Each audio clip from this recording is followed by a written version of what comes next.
ورحمة الله وبركاته. أهلا وسهلا ومرحبا بكم في قناتكم قناة عز الدين رحالة طبلة. اليوم أحببت أن أشارك معكم هذا الفيديو، كيفية التعامل مع حقائب المسافرين. كما تلاحظوا أن المسافر يعتني بالحقيبة ديالو، تيكون فيها يعني حوايج اللي قابلة للكسر وحوايج اللي قابلة للتلف.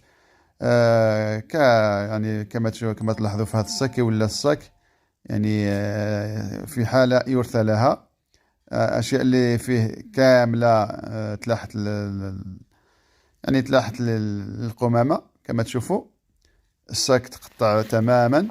الصك كان فيه شوية الكاطو، شوية ديال الزريعة، شوية ديال السلو، شوية ديال الزميطة، يعني أشياء اللي نحبوها حنا الجالية المغربية، كان نقتديوها من المغرب وتنجيبوها معنا تنفرحوا بها العائلة.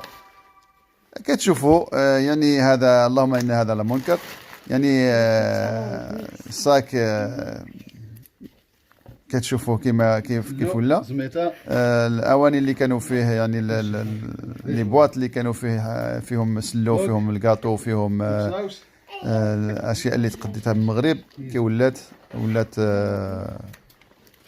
يعني في حاله، يعني الفيديو كيعبر على نفسه. هذه رسالة للإخوان اللي خاصة المغاربة اللي يشتغلوا، لأن كاين العاملة في أوروبا كاملة أغلبهم مغاربة اللي تيشتغلوا في المطارات ويشتغلوا في جميع الميادين. تنصحهم وتنوجه لهم هذه الرسالة أنهم يعتنوا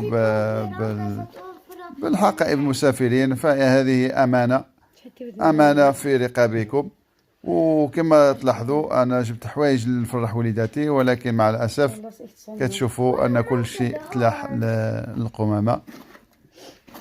والله يعني هذا الشيء مؤسف جدا. أنا اتخذت الإجراءات اللازمة، يعني قدمت شكوى في المطار وغادي نتابع هذا الشيء. كما قلت أنني قدمت شكوى في المطار، اتخذت الإجراءات اللازمة، ونتمنى ان هذا الشيء ما يتكررش. يعني الاخوان اللي تيجيو بالمغرب تيجيبوا حوايج معهم، من الاحسن انهم ياخذوها في يدهم، رغم الصعوبات اللي تلقاوها بالموظفين في المطارات في المغرب، انهم ما كيخليوناش ندوزوا حوايج في اليد، خاصه اذا كان يعني صاك كبير ما يبغيوش. ولكن راه يعني تا هما ما تيحاولوش على السكان ديال عباد الله. كما شفتوا في الفيديو في الاول ان كيتعاملوا مع السكان ديال عباد الله، مع لي فاليز ديال عباد الله، كانها كره ولا شنو هذيك. لا اله الا الله ولا حول ولا قوه الا بالله.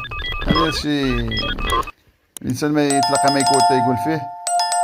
نتمنى من السلطات انها تتدخل في هذا الشيء، وتحاول تراقب الناس اللي تيخدموا في هذا الميدان، سواء في لاسارج او مي كينزلوا من الطياره للمسائل ديال الناس، يعني الفاليزات والسكان ديال الناس ديال المسافرين.